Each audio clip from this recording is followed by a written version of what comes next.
So my name is Ed Foley with the Driving School Software, and I will talk to you guys today a little bit about technology trends in the driver education space, and some stuff that we have done. We have been doing a lot of driving schools. If I do fall asleep, wake me up, please, because I'm circling the drain right now. So just a little bit about what we do. So again, we are like pure software. That's all we do. We don't know nothing about content. Last year or the year before, we were bid on a contract with for scheduling system for driving for districts for their driver's ed programs, and we were awarded that contract, and we have been working with Granite district. We launched their stuff late last year, I think. I can't remember all the timelines anymore. We're the largest software provider for driving schools in the United States and Canada. We have customers in US, Canada, as well as Saudi Arabia. And the software really is designed for the driving schools, and I can ask some questions about that as well at the end of the session, because you guys, it may have impact on you guys and help you as well once you kind of see it. It's designed to basically, in a nutshell, to connect students, instructors, and parents, as well as the administrators. It literally handles everything from soup to nuts. I mean, from registration, billing, documentation, paperwork, in-car valuation skills, like the whole thing, right? So everything is basically done in one place, and it's all configured for each school independently. In addition to that, we can handle, paperwork and or any kind of things that you guys need to do in order to manage your students. This is just a list of some of our customers throughout the U.S. It's quite exhaustive. Like I said earlier, we help manage over 500 driving schools throughout the U.S., Canada. We have pretty big staff. We've been doing this thing for the past 16 years. We actually launched our software before the iPhones were around. Okay, and when the Palm Pilot, you definitely don't remember, but I remember. Some of the other people may. When the Palm Pilot was around, and I had it, I was like, oh my God, this is. But then I didn't charge it, and I lost everything. So you don't remember for sure. So yes. These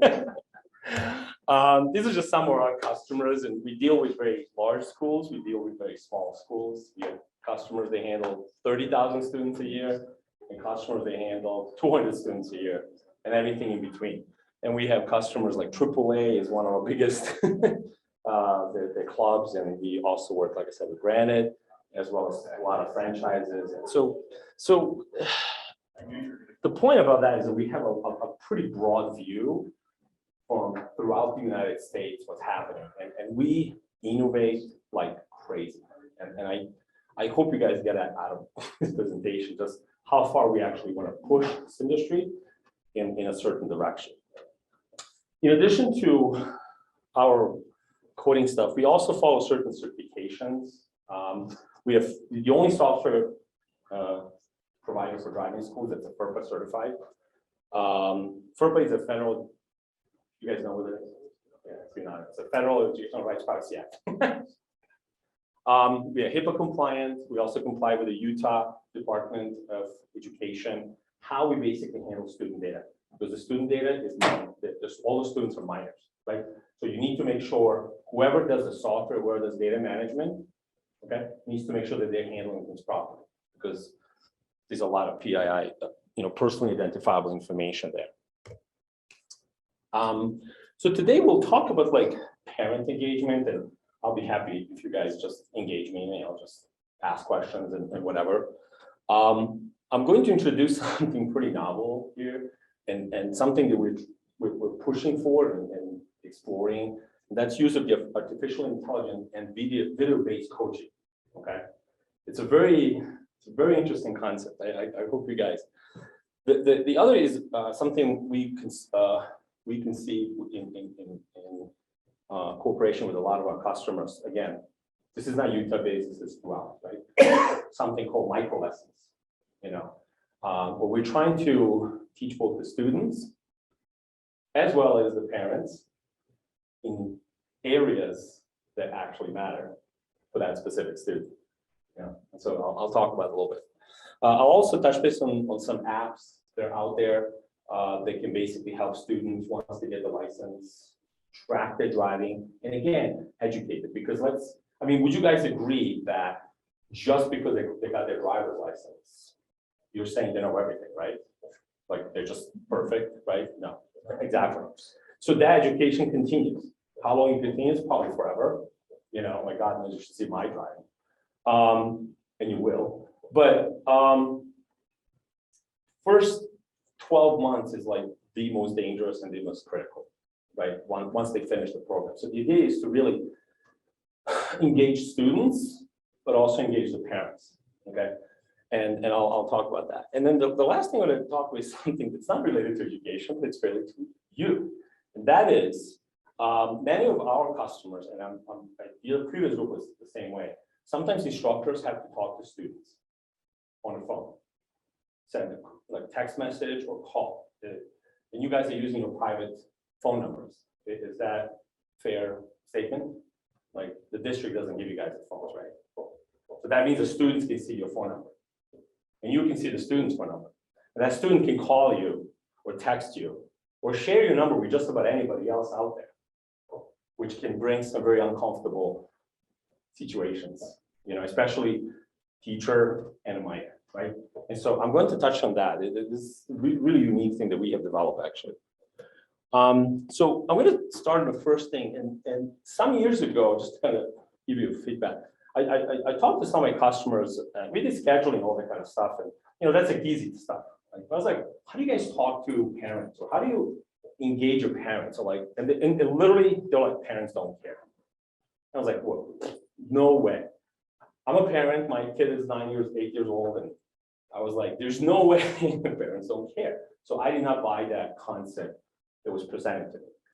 What I thought was probably they maybe are not communicating with parents in the right way, primarily instructors.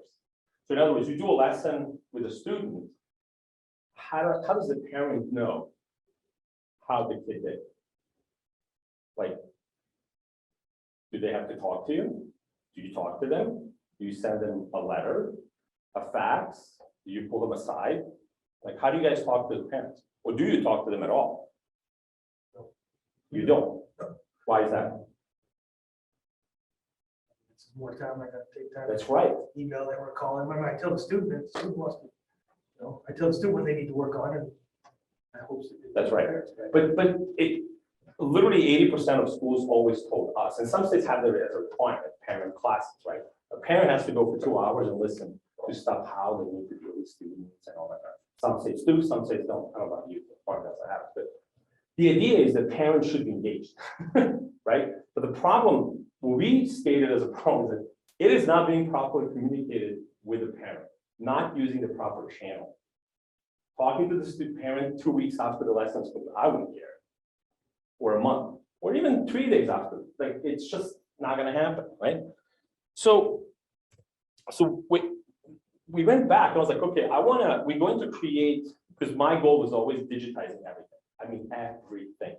So when we got to doing the testing and skill evaluations and all that kind of stuff, which we can custom set for every single school or every single district independently and uniquely for every single state, whatever.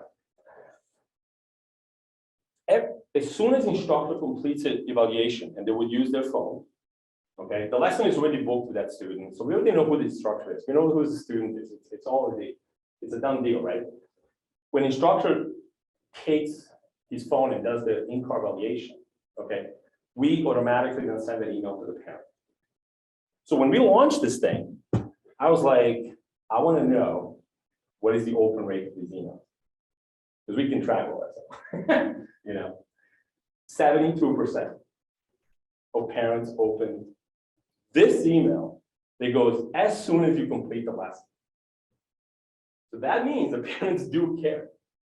So it's complete myth that they don't care, or it's BS, right? So they do care. It's how schools have communicated with the parents that was totally outdated or non-existent, like because of the time, because of all these different things, you know?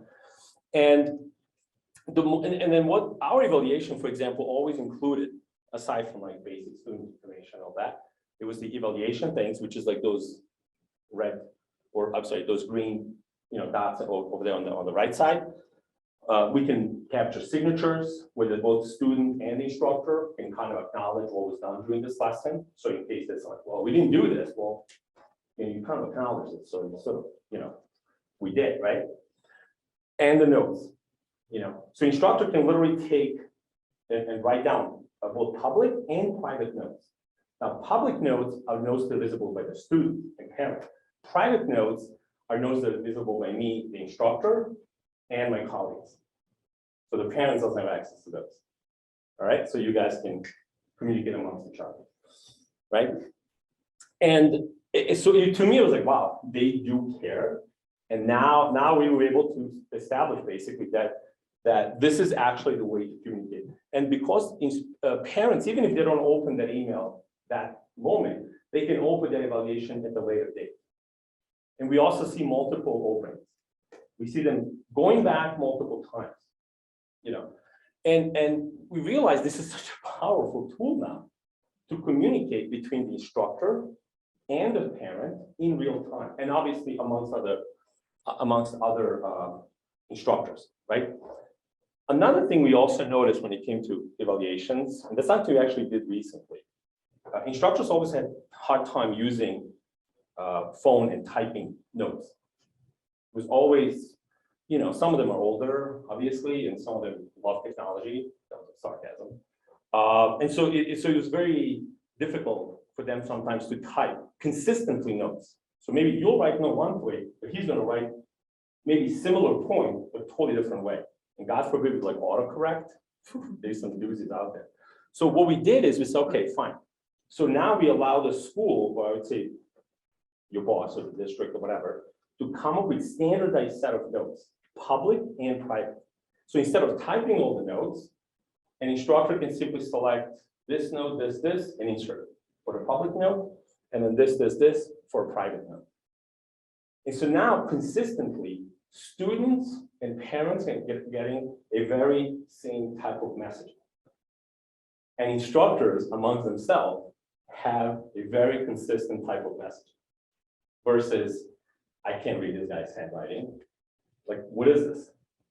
Actually, the guy wrote, like, in my hotel, the guy wrote like my room number. I was like, what is this number? Yeah, maybe it's had some problem, but I don't know. So, so anyway, so it was a starting point for us to start really expanding on it, and now using our software to facilitate communication between you guys, with the students, right? So 3 months ago, we said, okay, this is working fantastic, right? But when you guys sent an evaluation to the parent, so when a parent gets evaluation and then instructor says you should work with your student on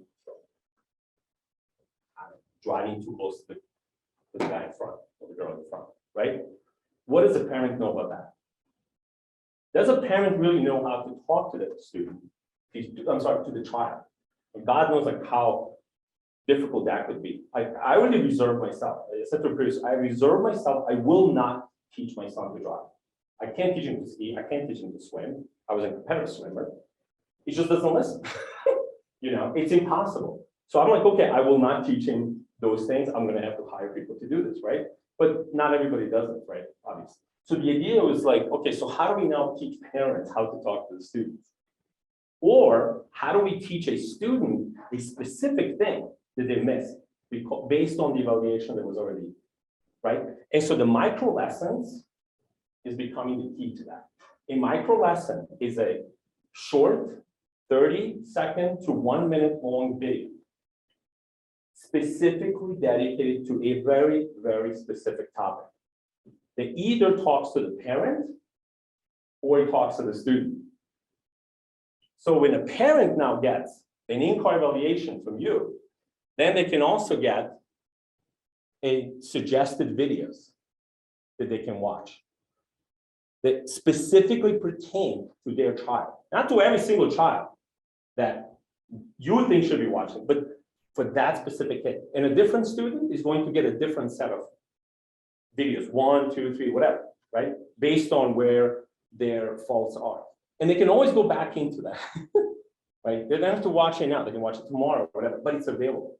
And it's available to them 24/7 because they all have their own accounts and they all have access to that anytime they want on any device, okay?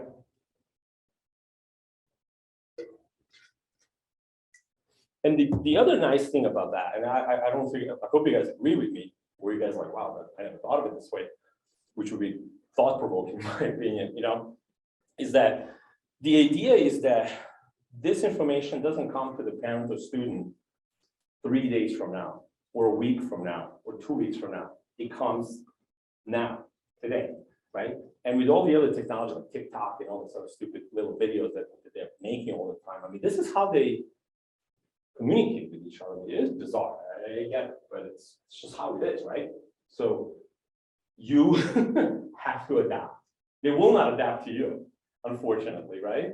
You're gonna have to basically kind of adapt to how these people think, because it's another world, What I'm going to do is I'm going to show you just a sample of the video that was. And by the way, these types of resources, it could be a combination. We have some partnerships with other companies that have these kinds of resources, and what we want to do is we're basically tell them, just give it to us. We'll promote you guys, and we'll say this was brought to you by so and so, but we'll just want them for free, basically, the bottom line, right? And at the same time, each school can also develop their own resources. Hi parents, Kelsey here with another coaching tip. Let's talk about what you should be looking for while helping your new driver stay at a safe following distance. While you're following vehicles, there's a simple way to tell that you are at a safe distance. Find a stationary object somewhere along the road. Wait until the rear bumper of the car in front of you reaches this object. Then start counting the seconds. You need to reach 3 to 5 seconds before passing this object, sometimes more. This time needs to be longer if you're driving at high speeds or in adverse conditions. This can include poor road conditions and weather. Lastly, how can you tell a safe distance when you're stopped? You need to see the back tires of the vehicle in front of you on the pavement. Remember to be patient with your new driver and celebrate their progress. Thanks so much for watching. We'll see you next time. So that's an example of a micro lesson. Something that really, now whether people agree with something like, well, I don't teach like this, you know what I mean? Like, I'm sure there's like opinions on everything these days, but the point being is that if somebody, like, do you think that would actually make an impact on a specific student that has that kind of a problem? And you can deliver this thing, not once, not twice, anytime, and it's always the same. So eventually they'll go through their head, right? Go to the skull. But the idea is to now, create these things that speak to the parents and maybe by teaching parents, they'll become better drivers themselves, because many times, right, the children see how the parents drive and they probably emulate, obviously you guys have no control over that, but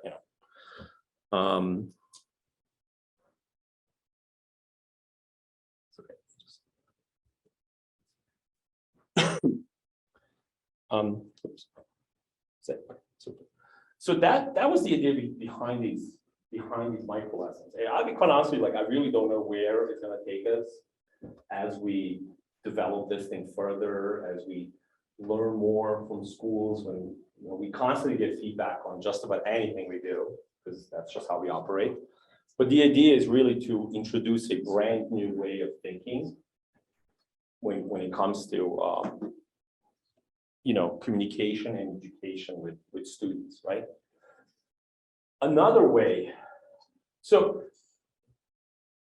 if there's a bad weather, people have to sometimes send an email, send a text message, make phone calls, post messages on the website, right? Why do you do all those 4 things? Well, because that's the only way that you can cover 99.9% of the population, so you can get the messaging across, right?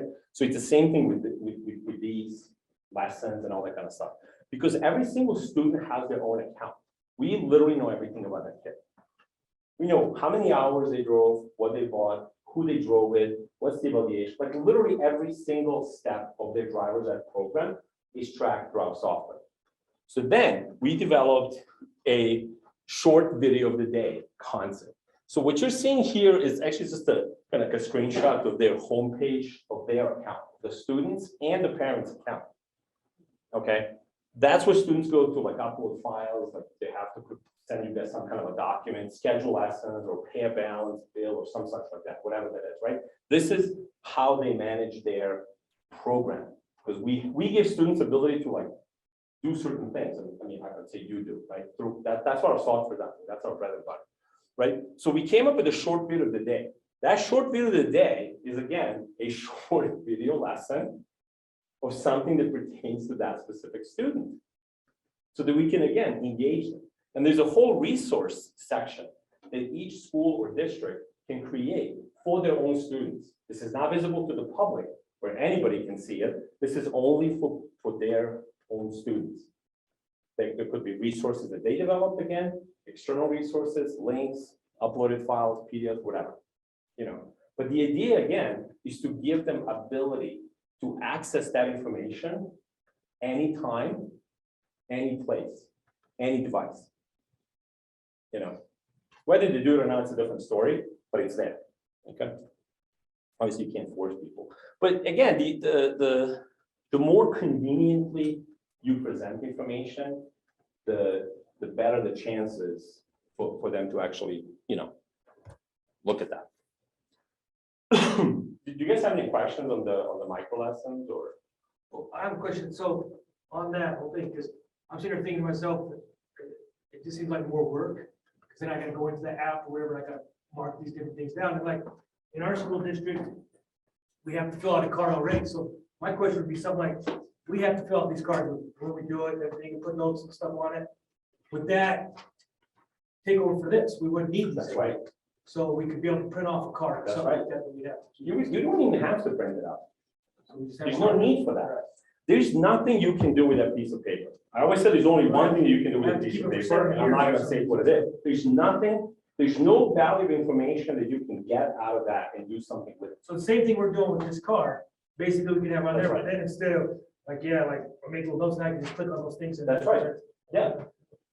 How much it go? Yeah, I mean, well, I can ask that, but it's not stupid. I mean, again, we have schools already. Because I'm just thinking as an instructor, I'm like, well, that's just more work. Now I gotta do all this other stuff, but if it's, I mean, I already have to do that, it's just as easy as that. Yes. That seems like. I can show you what it, I mean, I can show you towards the calendar, actually what instructor sees. Believe me, listen, you guys are not different than any other driving instructor in this country. Like, you may think you're special, there's no difference. Trust me. If those guys won't use it, we would not create this thing in a way that would be cumbersome to instructors. As a matter of fact, we created a specific module just for instructors. But it's really kind of, you know, the only thing that you need to see is what you're gonna see. So you don't get distracted by all this stuff. The software is really comprehensive. This is not just some small, it's a really. They used to have something like that a few years back, Moneo Drive. Oh, yeah, I heard of it. Yeah. But I mean, that was one of those things where you had to sit there, you had to click on, and it was like you were paying more attention to the thing, trying to watch it. I mean, I thought it was a great concept, but it was just. Yeah, it also, I also tell people sometimes like new customer will be like, okay, here's my evaluation sheet. It's like 50 items. Like, dude, seriously, like, come on. You know, that works fantastic on a piece of paper. Let's just cut it down, right? And they'll like cut it down to like 15, 20 items, maybe, you know, something that's more manageable, right? Because they'll go into these crazy details, you know, they get out, you know, in their way. But the idea is to simplify it. And because we can tailor that, the evaluation sheet that we have is really tailored for each individual school independently. So Granite had this one way, and Alpine can have a different way, and Nebo can have it, whatever. You know, we don't care. Like, we're completely agnostic when it comes to that, because we don't know anything about education. So I'm not going to tell you how to do your job. I'm just gonna tell you, okay, that's a little bit too much, just cut it down there. Make it more manageable. But the idea is that once you digitize it, you can do something with it. That means that the other instructor can see that information. And if you open a window, that thing flies out of the window. You don't have to, oh my gosh, what did I do? You see what I'm saying? It changes the entire process of how the program actually works. Now, this is, any other questions? Sorry. So this is another thing I wanted to talk to you guys about, and that is the gamification of driver monitoring, basically. But driver monitoring gamification is basically, those are apps, okay, that were created for students, where they can basically, it will monitor their driving, okay? It will evaluate their driving in near real time, okay? Score it, and this particular company, the representative is outside in his bill. I could probably get him in for a few minutes to explain maybe a little bit better than me, but what they basically do, they monitor the students driving. The data is not shared with anybody.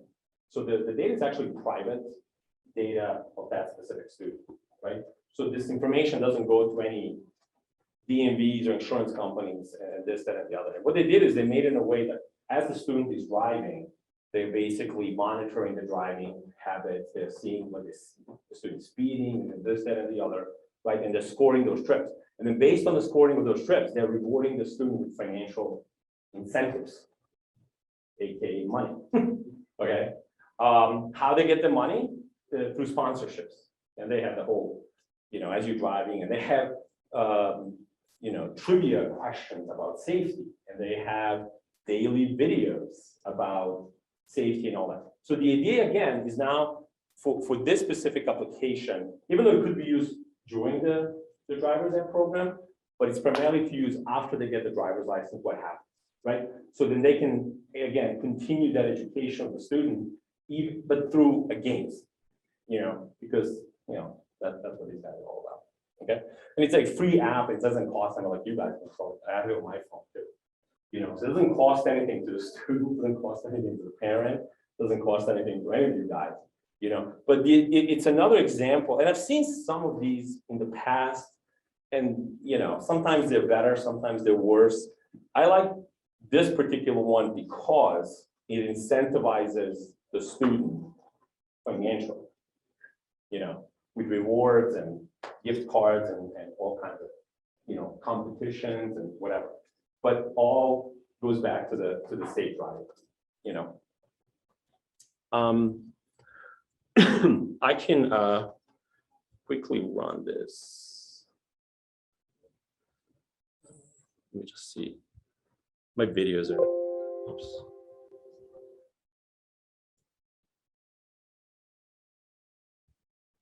So this is introduction of that video. For some reason I'm working on my. Hey All-Star Driver Education, my name is Ben, and today I'm going to show you why we made TripScore, as well as go over some of the main features with you. TripScore was made to reward safe drivers, and it is our mission to reduce the number of collisions that happen every single day. We want to save lives in a safe and fun way. Let's get into it. As I said before, on TripScore, safe driving equals rewards. These rewards vary from gift cards to contest entries and even some exclusive discounts. The exact way you can earn these rewards is through earning XP and collecting our signature pins. Pins will be awarded to you after you receive a good driving score. So, how do we determine your driving score?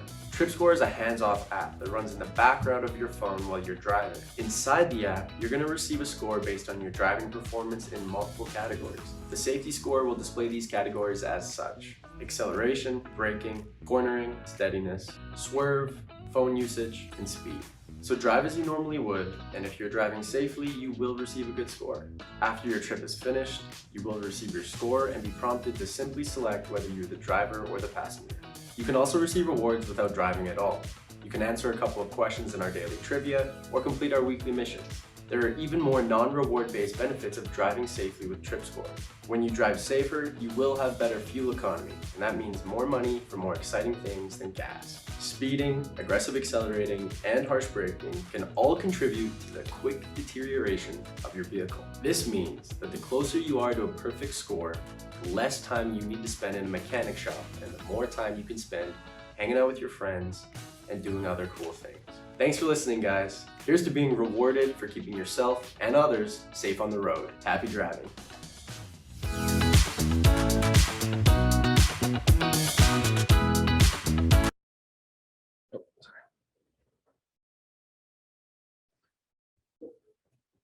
So that, oh, sorry.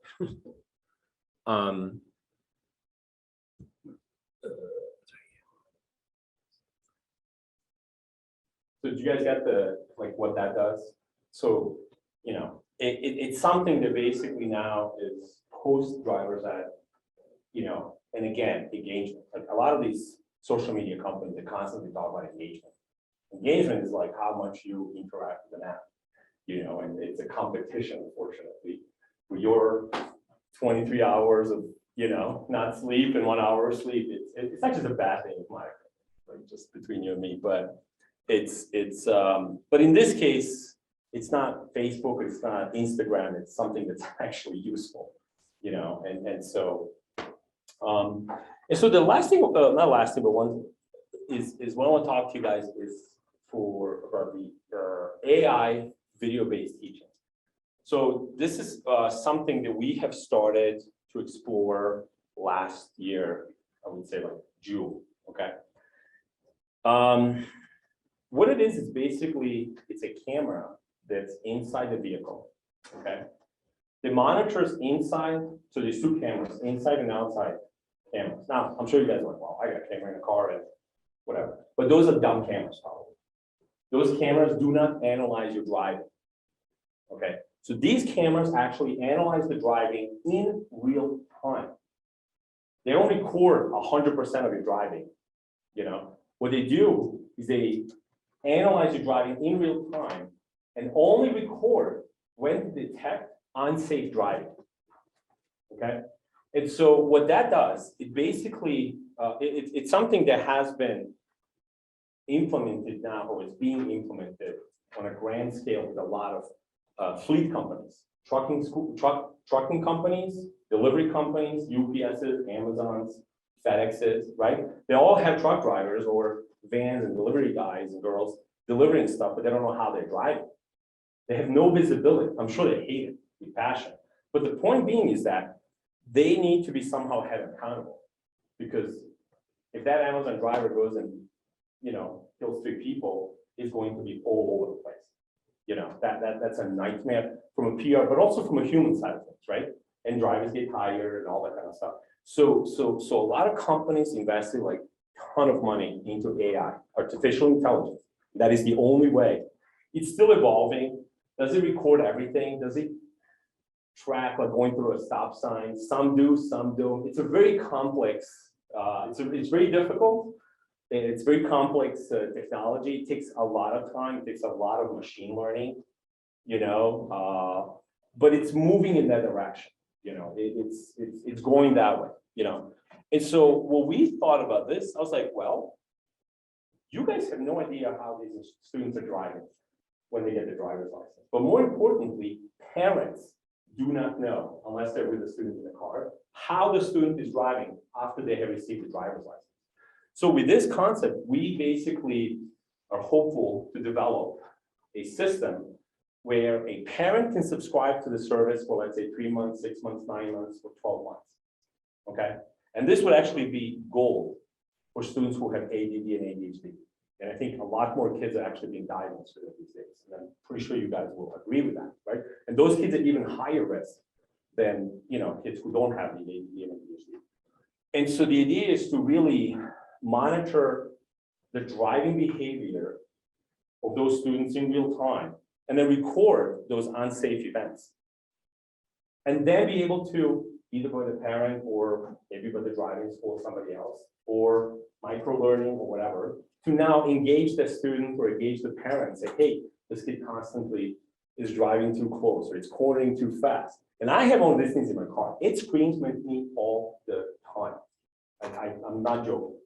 My son is like, seriously? Like, you know, and some of them have voice activated warnings, collision warning, you're too close, cornering, harsh acceleration, harsh braking, and that kind of stuff, you know. Sometimes it looks sideways, you know, and it's like distracted drive. I mean, it catches me like right away. Sometimes it's false positive. Sometimes I'll keep my hand like this. And there's like no talking on the phone. I'm gonna sit like this, and, you know, or like distracted driving. Like I know, it's like I'm bored, you know. But anyway, so it's not perfect. There's nothing in this world that's perfect, especially the AI. You know, you have to understand it's a software that analyzes human behavior. You and I can detect that something is a red light. AI has a hard time with that. It's going to take a long time to get there, right? So the idea is to at least go in that direction so that we can now look at what the student does after they get the driver's license. And then we thought about it, going back to the data. You know, in theory, let's say we handle hundreds of thousands of students a year, right? And now if we start seeing certain patterns within a driving school, and we can say, hey, a lot of your students are harsh braking. You know, a large percentage of students are harsh braking, or they're not following the distance is the second biggest thing, right?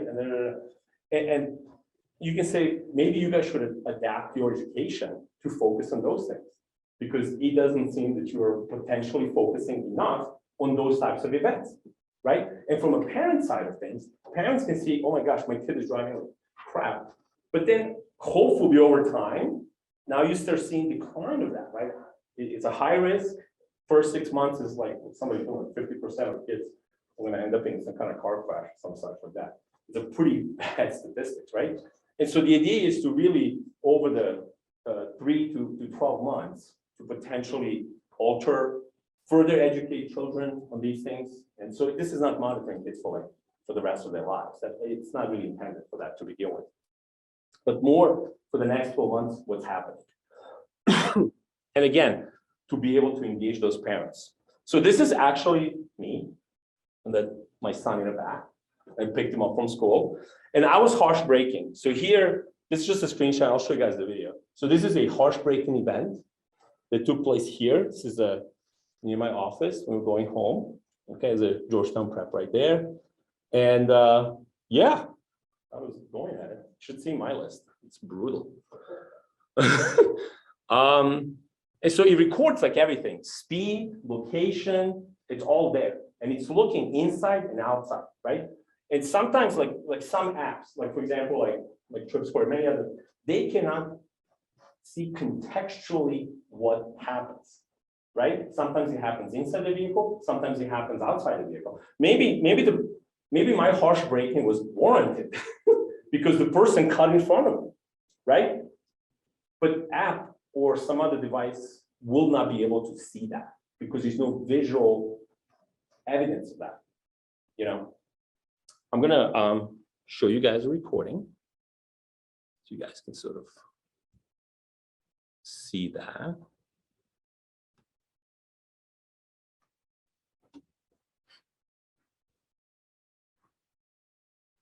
Sorry, it's like, oh, I didn't start yet. So basically that's me driving. That guy's stopping. I'm talking to my son. There's probably some stuff that you guys are gonna say to me, like, what are you doing? You shouldn't be doing this, that, and the other. So whatever. I'll take the criticism, you know. And if an event occurs, and let's say a parent sees a video like this, now they can talk to the kid, you know, and they can say, listen, like, come on, don't, you know, that's at least the way I would talk, but because I don't have a lot, you know, it's visual. You can see what's actually happening, you know. And God forbid, like if they hit the car or something like that, you know, there may be some other, you know, ways to exonerate the kid. You know, some people tell me like, wow, parents don't want to put this kind of stuff in the cars because then the kid can be like it's evidence, right? Well, it's evidence one way, but it's evidence the other way as well. I mean, just because you hit somebody, with a camera, without a camera, they can figure out who's at fault. Like, it doesn't take a genius to figure that one out, right? But if you have a camera and somebody actually slams into the kid's car, there's actually evidence, video evidence of who's at fault, versus saying, oh, it's a stupid kid was on a phone, right? Literally, if a kid hits some other car, let's say that the person wasn't on a phone, right? This kind of video, we can totally exonerate the student or exonerate their child, right? But the most important thing is not the whole exoneration thing. It's to prevent that from even happening. And I think this is another tool that it really is going to become more and more like we're going to do it. We just need to figure out like some mechanics. Technology is there. We're already working with it. But what do you guys think of this? I think it's great. I think it should become standard in every car, especially driver's ed cars. Isn't it a lot like what the insurance companies are using for their safe driving? Insurance company cannot see this because it's not a camera. First of all, I would never put insurance thing in my car ever because it would be off the charts. That's not going to happen. The point being is that the insurance companies are just basically using an OBD port. And so they're just looking at the accelerometers, how fast you're moving, how fast you're cornering, because there's a G sensor inside. They can't tell what's happening outside the vehicle. It's just there's no cameras. The real novel thing in this whole thing is this real time. This is not me being recorded for 3 hours and then analyzing. You know what I'm saying? This is now. And what happens? These cameras. There's a slew of these companies. Like we did a lot of research. We don't manufacture cameras and all that, but and they all connected to wireless networks. So these videos, the way this stuff works, actually, let's say event occurs now, right? But the camera has like a 30-second buffer of the past. You know what I'm saying? So let's say I'm driving like crazy and it detects me driving like crazy now, right? And he starts recording me, but he has a 30-second buffer from before the event started. So you can see what was happening before the event started, after the event started, and after the event ended. So you have a complete, contextual picture of what actually transpired, And again, the thought behind this is to really, we know that 100% of people are not going to go for this. I totally get that. I'm not expecting it. I actually expect a pretty, small percentage of people that will be either able to do that or willing to do that. But it's if something is available and if it works and is designed properly and communicated properly, and we see actually driving schools as a really powerful tool. You'll never see ads on TV saying, "Oh, you could put a camera in your car for the kid." No, it will actually come from professionals like you, because you guys understand what this will do. And if you explain to the parent or you communicate to the parents that you should do this thing, I mean, chances are they'll probably listen, because they'd be pretty stupid not to. I mean, in South Korea, it's just a kid, so it's like whatever, right? Like you would think that they would be, more, in tune and what the students and how, safety of their kids, right? Because it's such something goes wrong, it's quite dramatic. And then the last thing, do you guys have any questions on the video stuff, like how it works and whatever? So do any of your schools use it right now? We're piloting I think 2 schools, and one in Massachusetts and I think one in Michigan. The camera's expensive. It's really expensive. That's a real challenge. What is the cost? The cameras are like $500 to $600, and now with chip shortage and everything, oh my gosh, it takes 3 months to get a camera. Like once you place an order and all, it's a bit of a zoo, because they don't have chips. Just if you came by the cars, it's the same problem. There's nothing, So the camera's expensive, the software is really expensive. Because there's a lot of money that goes into these events. In order for you to identify events, you have to feed AI with pictures, video, this and that, so you can learn. So you can learn what is a stop sign. You know, again, to you and me, it's easy. The software, not so. You know, it's getting better. Like it's really progressively getting better. There's a lot of money being poured into these types of technologies because it's being driven by corporate. FedExes, UPSs, and Amazons, they're just, you know, driving this whole thing, which is great. So I think we should take advantage of that. You know, why should they be the only ones? Yeah. Any other question?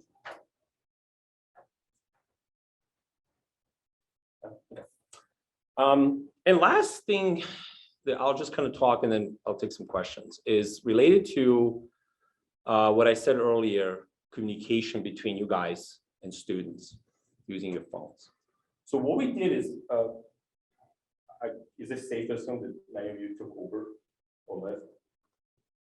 So when you try to call a driver, Uber driver, because, you know, where are you, sending a text message or whatever, you call him or her, or you send a text message from your private phone, right? The number that you dial is not Uber guy's number. The number that he sees is not your number, okay? But yet you're talking and texting, okay? So technologically speaking, what happens is that there's a number that gets inserted between your number and his number or her number, right? It's 555-1212. So I see that number and you see that number, but yet we are talking, okay? So we did the exact same thing, all right? We basically developed something we call Privacy Shield that basically allows direct communication between the instructor and a student. Well, neither will see the other's phone number. We can exclude when the communication takes place between the instructor and the student, okay? For example, you cannot call any student. You can only call a student with whom you actually have a scheduled appointment. And you make that call through your portal, okay?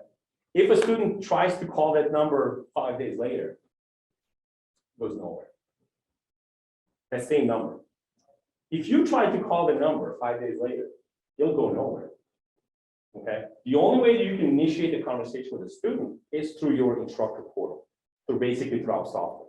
Now, the beauty about that, your phone is kept private. We can omit communication taking place at 3 o'clock in the morning on Sunday, because we have,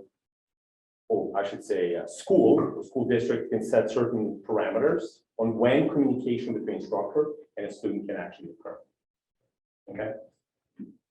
Text messages are monitored. Voice could be monitored and recorded, but it's not. I just don't want to deal with the privacy problems. So we just don't want to deal with that. Okay. But that means that we literally know every single time a text message was sent, what was said, what was the response. You know, and again, privacy of your private number is kept.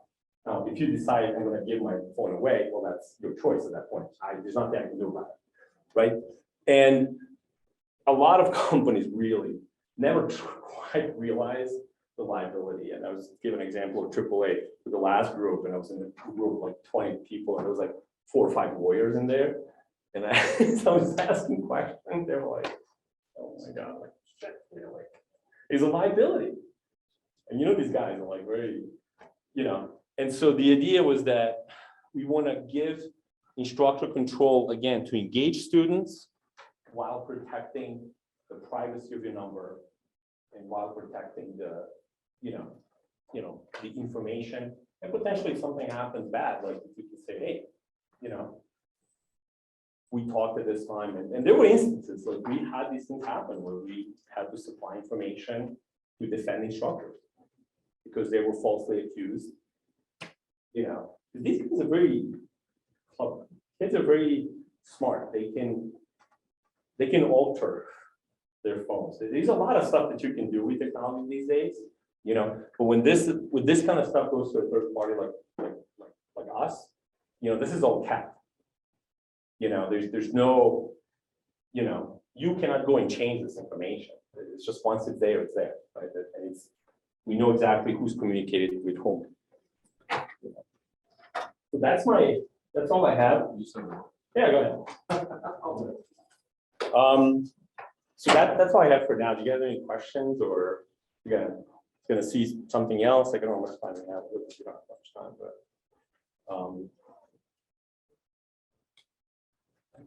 if you guys want to see like Instructor Portal, whatever, I mean, I think this is gonna, like, now I can show you guys outside if you want to take a look, like what the instructors and how the actual instructors portal looks like, and what can be done, what cannot be done, what's feasible, or any questions. So let me see.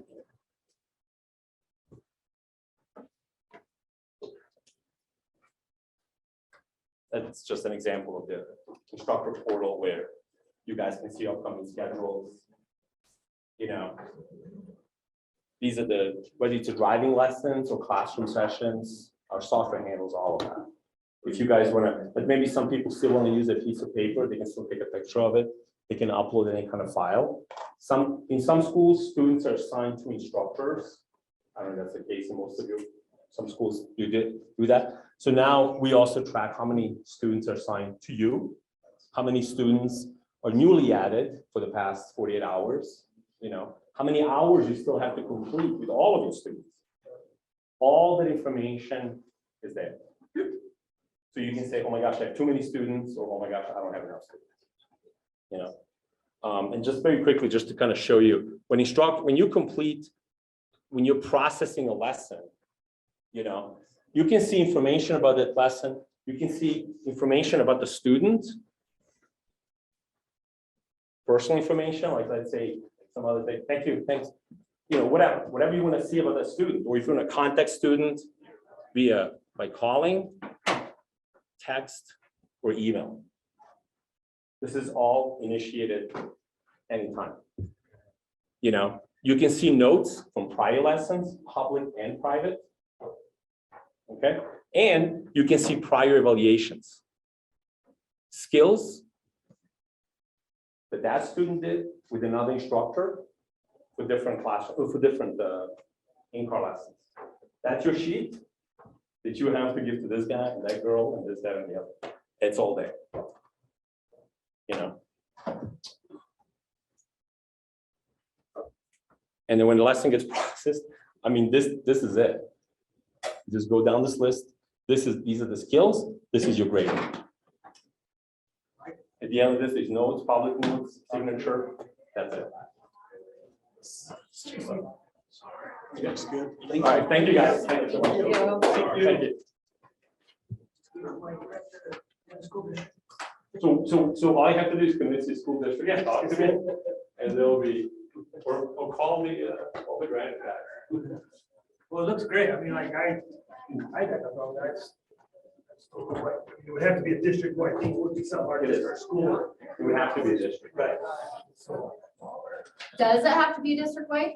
Everybody, it's all or nothing, or can?